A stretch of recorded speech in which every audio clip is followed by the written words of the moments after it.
नमस्ते। आज हम क्लास 9 की जो पहले पार्ट की दो बैलों की कथा कहानी है इसको पढ़ेंगे। तो ये दो बैलों की कथा जो कहानी है प्रेमचंद के द्वारा लिखी गई है। और इस सबसे पहले प्रेमचंद के परिचय के बारे में थोड़ी बहुत जानकारी हम ले लेते हैं, क्योंकि यदि मैं लाइन बाय लाइन पढ़ूंगी तो वीडियो काफ़ी लंबा हो जाएगा, इसलिए मैं संक्षेप में ही इनका परिचय बता दे रही हूँ। तो हिंदी साहित्य में प्रेमचंद को उपन्यासकार, कथाकार, कहानीकार के रूप में माना जाता है और इनका जन्म वाराणसी के निकट लमही नामक स्थान पर 1880 में हुआ था। इनके पिता जो थे अजायब राय इनका नाम था और इनकी माता का नाम आनंदी देवी था और प्रेमचंद के बचपन का नाम धनपत राय था।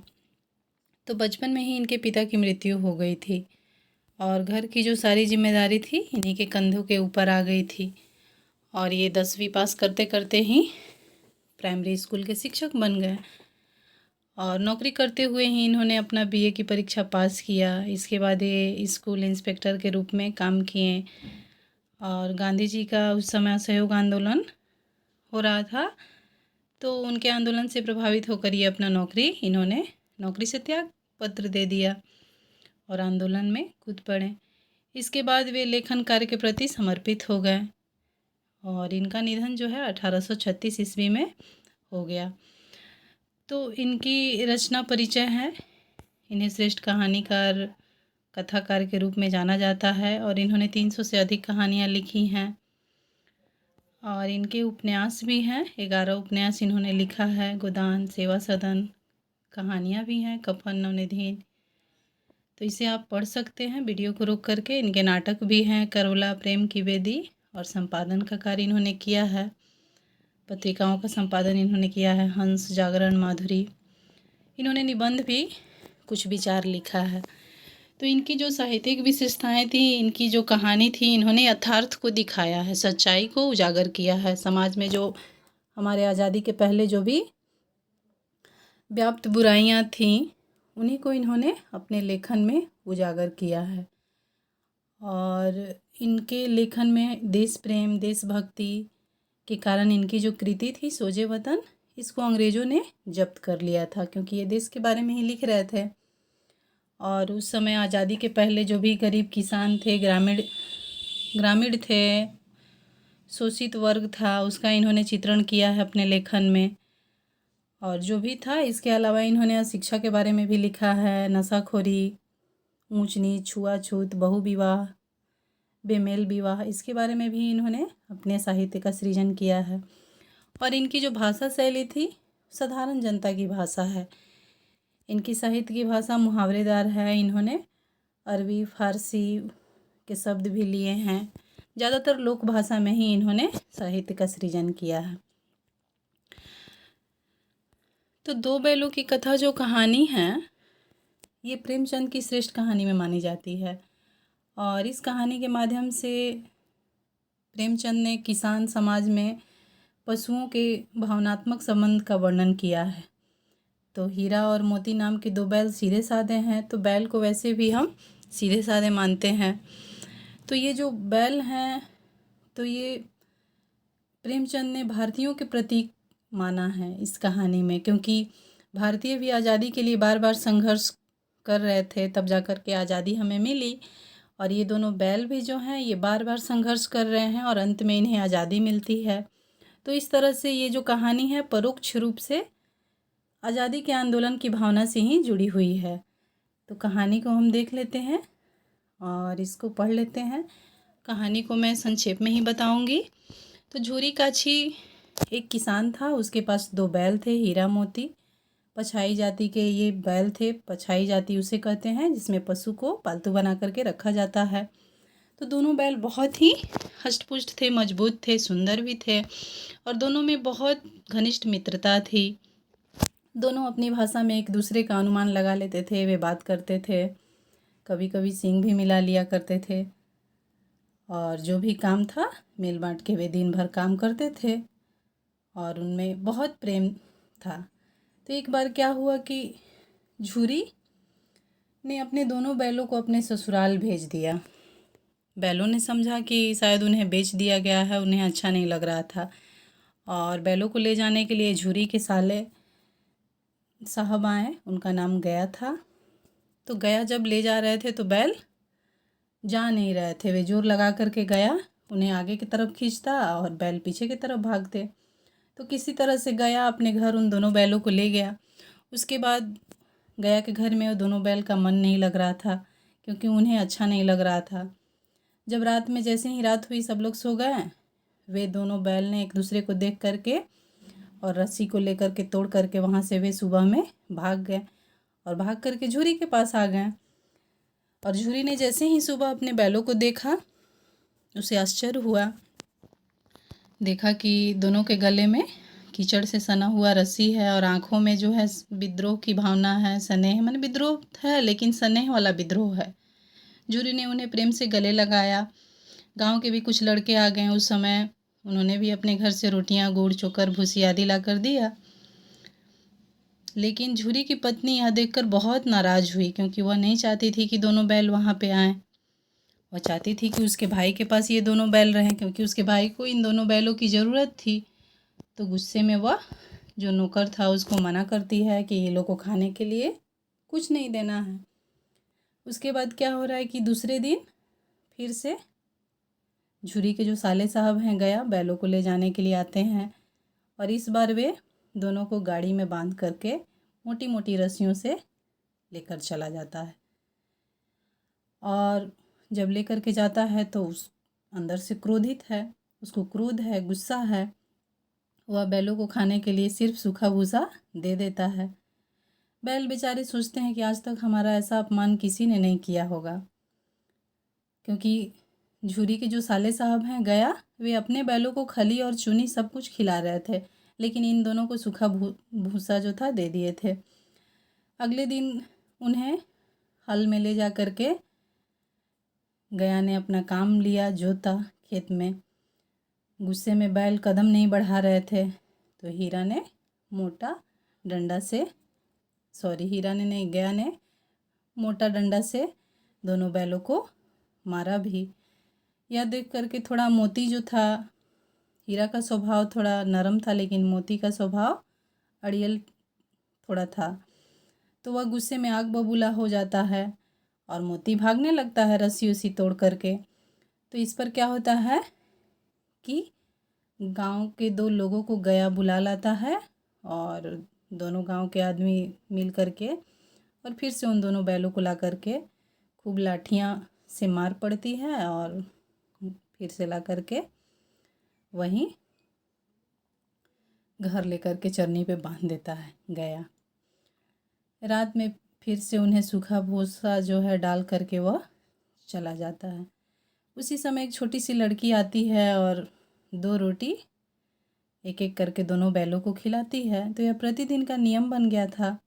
दोनों दिन भर काम किए जाते, डंडे खाते और शाम में बांध दिए जाते, और रात को फिर वही लड़की आती और 2 रोटियां खिला करके चली जाती। तो वे आपस में अपनी भाषा में बात कर रहे थे कि यह शायद भैरों की लड़की है जिसकी माँ मर गई है और इसकी सौतेली माँ उसे सताती भी है। तो यह जानकर मोती जो है अड़ियल स्वभाव का, वह हीरा से अपनी भाषा में ही बात करता है कि क्यों ना हम इस लड़की के सौतेली माँ को सींग से फेंक दें। फिर हीरा उसे शांत कराता है कि नहीं, लड़की का स्नेह उसे रोक देता है, क्योंकि लड़की उन दोनों से बहुत स्नेह रखती है। तो एक दिन लड़की ने क्या किया कि दोनों की रस्सियाँ जो हैं खोल दी, और उसके प्रेम के कारण, स्नेह के कारण वे भाग नहीं रहे थे। तो लड़की ने शोर मचाया कि दोनों बैल भागे जा रहे हैं। इस पर हीरा मोती आगे आगे भागने लगे, गया भी पीछे पीछे भागने लगा। इस बार गांव के कोई भी व्यक्ति साथ में नहीं था। तब तक दोनों बैल भाग गए, गया पीछे ही रह गया, और भागते भागते वे दोनों रास्ता भटक गए। नए नए गांव तथा खेत मिलने लगे। दोनों को बहुत भूख लगी थी, वे भूख से व्याकुल थे। रास्ते में एक मटर का खेत मिला, उसमें दोनों ने मिल कर के मटर खाया और फिर डकार ली। इसके बाद क्या होता है कि अचानक उनके सामने एक बड़ा सा सांड आ जाता है। उससे भिड़ने पर तो मरना तय था, क्योंकि सांड बहुत मजबूत था, हष्ट पुष्ट था।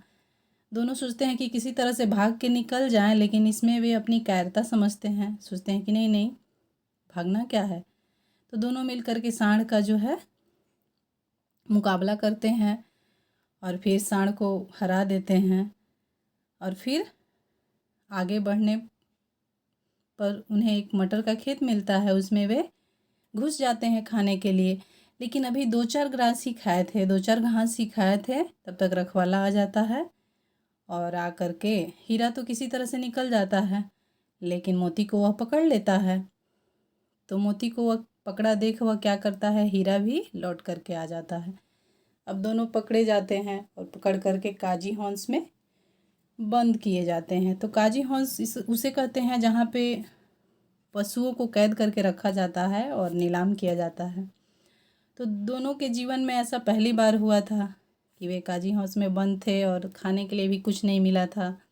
वे सोच रहे थे कि इससे तो अच्छा गया ही था जो उन्हें भोजन तो देता था। वहाँ पे उन्होंने देखा कि बहुत सारे जानवर थे, भैंस, बकरी, घोड़ा, किसी के सामने चारा नहीं था, किसी के सामने भोजन नहीं था। सारा दिन दोनों ने भोजन का इंतज़ार किया, लेकिन कोई भोजन लेकर के नहीं आया। तो उन्होंने दीवार की मिट्टी चाटनी शुरू कर दी, पर उससे क्या होता है, उससे तो भूख मिटती नहीं है। दोनों वहाँ से निकल के भागने की अभी योजना बना रहे थे और सींग से मारकर कुछ मिट्टी गिरा रहे थे। उसी समय चौकीदार आया हाजिरी लेने के लिए जानवरों का। तो देखा तो बहुत सारे डंडे मारे और फिर से मोटी रस्सी में उन दोनों को बांध दिया गया।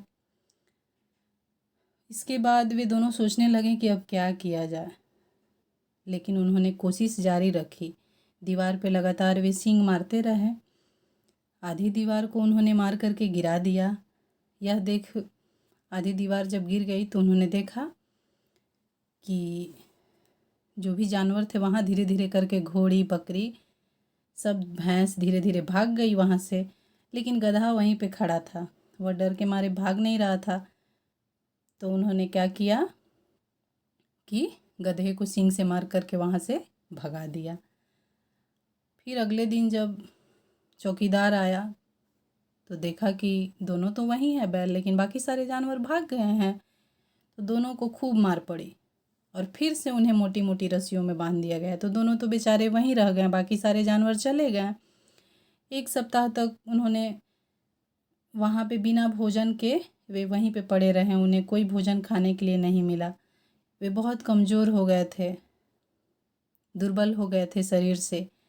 और एक दिन क्या हुआ कि वहीं काजी हौस जो है उसके सामने, बाड़े के सामने डुगी बजने लगी और बहुत सारे लोग इकट्ठा हो गए। तो वहाँ पे दोनों को निकाला गया, लेकिन दोनों मरियल थे, दुबले पतले हो गए थे, कोई खरीदार नहीं मिला। लेकिन अचानक एक व्यक्ति आया, दढ़ियल व्यक्ति। वह आ करके उनको गोद करके देखने लगा। दोनों ने सोचा कि हम लोग के साथ हो क्या रहा है, और वे दोनों अंदर से कांप गए कि आखिर हमारे साथ हो क्या रहा है। दोनों बैल की नीलामी हुई और वह दढ़ियल व्यक्ति दोनों बैल को खरीद लिया और ले करके जाने लगा। रास्ते में वे जाना नहीं चाहते थे, तो वह व्यक्ति पूरा मारते हुए उन दोनों बैलों को ले जा रहा था। वे बेचारे रास्ते में देख रहे थे कि बहुत सारे गाय बैल सब हरे हरे खेत में चल रहे थे। तो वे अपने आप को कोस रहे थे, अपने भाग्य को कोस रहे थे कि हमारे साथ ये क्या हो रहा है। कितने अच्छे थे हम, झूरी के पास थे, गया के पास भी थे तो ठीक ही थे, कम से कम सूखा भूसा तो मिल रहा था खाने के लिए। यही सोचते हुए वे जा रहे थे। लेकिन अचानक हीरा मोती को लगा कि अरे, यह रास्ता तो परिचित सा है। उन्हें आश्चर्य हुआ कि ये रास्ता तो जाना पहचाना लग रहा है। गया उसी रास्ते से उन्हें ले गया था। वही खेत, बाग और गांव उन्हें मिलने लगे। उनकी जो थकान थी, दुर्बलता थी, सब गायब हो गई। उनमें जोश और उत्साह उत्पन्न हो गया। उन्होंने देखा कि खेत और कुआं सब पहचाना हुआ लग रहा है। अपना घर भी उन्हें निकट दिखने लगा। अब दोनों तेजी से भागे और भागते हुए जाकर के सीधे अपने नाद या थान पे रुके जहाँ पे वे बांधे जाते थे। ऐसा आते हुए देख उन्हें झूरी देख लिया था और झूरी भी दौड़कर आया और बारी बारी से उन दोनों बैलों को गले लगा लिया। अब तक वह दढ़ियल व्यक्ति भी वहाँ पे आ गया। तो यह देख झूरी ने कहा कि यह तो मेरे दोनों बैल हैं। तो इस पर दढ़ियल ने कहा कि तुम्हारे बैल कैसे? मैं इन्हें मवेशी खाने से नीलाम लिए आता हूँ। इनकी तो नीलामी हुई है और मैं इनका ख़रीदार हूँ। तो यह कहकर वह ज़बरदस्ती उन दोनों बैलों को ले जाने के लिए कोशिश करने लगा। उसी समय मोती ने सींग चलाया। दड़ियल डर के भागने लगा। यह देख उन दोनों में और उत्साह आ गया। दोनों ने उस व्यक्ति को सींग से मार करके गांव से बाहर खदेड़ दिया। अंत में हार कर वह व्यक्ति जो था हार करके चला गया और थोड़ी ही देर में झूरी ने नादों में खली, चुनी, चोकर और दाना भर दिया, जिसे खाने में दोनों व्यस्त हो गए और गांव में उत्साह छा गया। दोनों बैल भी खुश हो गए कि हम अपने मालिक के पास आ गए हैं। मालकिन भी खुश हो गई और दोनों बैलों के माथे को चूम लिया। तो इस कहानी से हमें यह सीख मिलती है कि कोई भी पशु हो, कोई भी जानवर हो, उनमें भी संवेदना होती है। वे भी हमारी तरह ही व्यवहार करते हैं। चाहे मनुष्य हो, मनुष्य भी सुख दुख में एक दूसरे का साथ देता है और ये दोनों जानवर जो थे, ये भी, इनमें भी संवेदना है। सुख दुख में दोनों एक दूसरे का साथ देते हैं। दोनों एक दूसरे से घनिष्ठ प्रेम करते हैं। मालिक के प्रति भी इनका समर्पण की भावना है।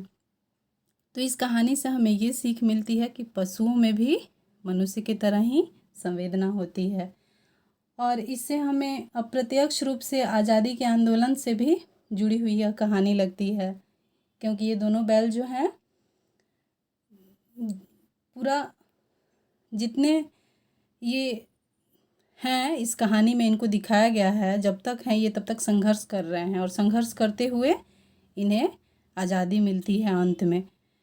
तो ये आज़ादी की लड़ाई की ओर भी संकेत करती है कहानी।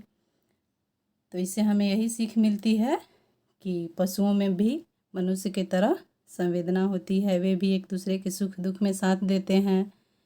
इसका प्रमाण है यह कहानी दो बैलों की कथा। पाठ के अंत में कुछ शब्दार्थ हैं, इसे आप देख लीजिएगा। चाहे तो इसे आप अपनी नोटबुक में लिख सकते हैं या याद कर सकते हैं। तब तक के लिए धन्यवाद। यदि मेरी वीडियो अच्छी लगे तो आप लाइक कीजिए और सब्सक्राइब कीजिए। धन्यवाद।